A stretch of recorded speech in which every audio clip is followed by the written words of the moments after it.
नमस्कार, मी शिल्पा, म्हणजेच तुमची सिंपल शिल्पा.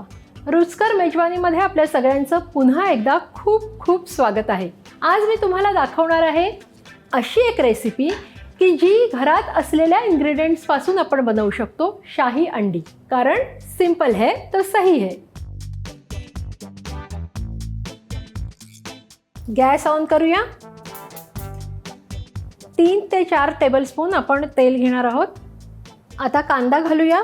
मी इथे 4 ते 5 मोठे कांदे घेतलेले आहेत.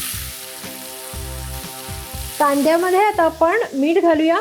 मीठ घातल्यामुळे कांदा पटकन मऊ पडतो. छान मिक्स करूया.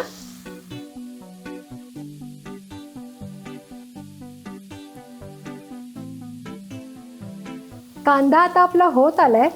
आता आपण त्यात मिरची घालणार आहोत. ह्या मी इथे 3 मिरच्या बारीक कापून घेतलेल्या आहेत. परतून घेऊया. आणि आता 1 टेबलस्पून आलं लसूण पेस्ट घालूया. आलं लसूण पेस्ट पण आपण छान ह्याच्यात परतून घेऊया. कांदा आता आपला छान झालेला आहे. आता आपण टोमॅटो घालूया. आपण 3 टोमॅटो बारीक चिरून घेतलेली आहे. टोमॅटो व्यवस्थित मिक्स करून घेऊया आणि आता झाकण ठेवून ह्याला एक वाफ घेऊया.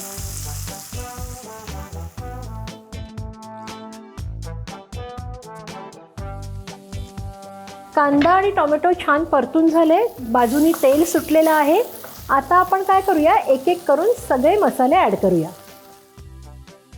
मिरची पूड 2 टीस्पून, धणे जिरे पावडर 2 टीस्पून, गरम मसाला 1 टीस्पून. आपल्याला ह्यात साखर घालायची. मी 2 टीस्पून घालते.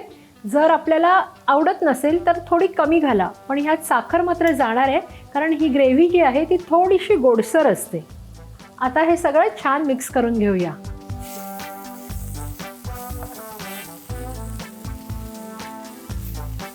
आता कोथिंबीर घालूया. कोथिंबीर इकडे मी पाव कप घेतलेली आहे.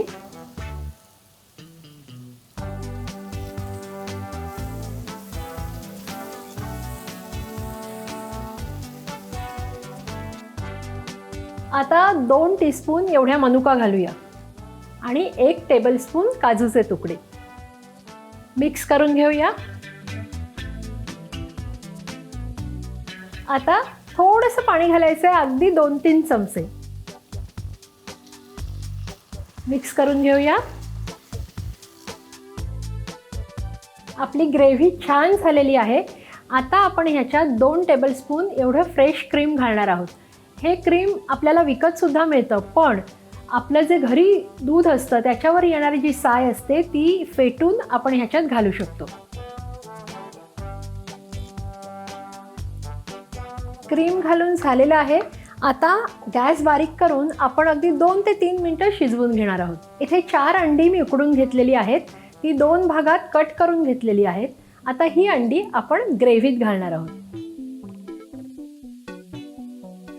अंडी सगळी घालून झालेली आहेत.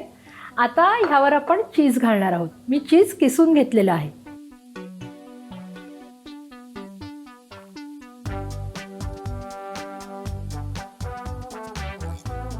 आता थोडीशी कोथिंबीर घालूया. आता ह्यावर झाकण ठेवून एक 3 ते 4 मिनिटं वाफ घेऊया.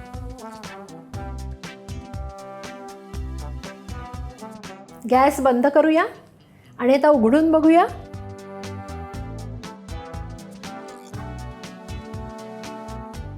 मग होती ना चटकदार आणि सोपी रेसिपी. घरी जर अचानक पाहुणे आले आणि काय करायचं सुचलं नाही तर ही रेसिपी नक्की करा आणि कशी झाली आहे ते मला मात्र कळवायला विसरू नका.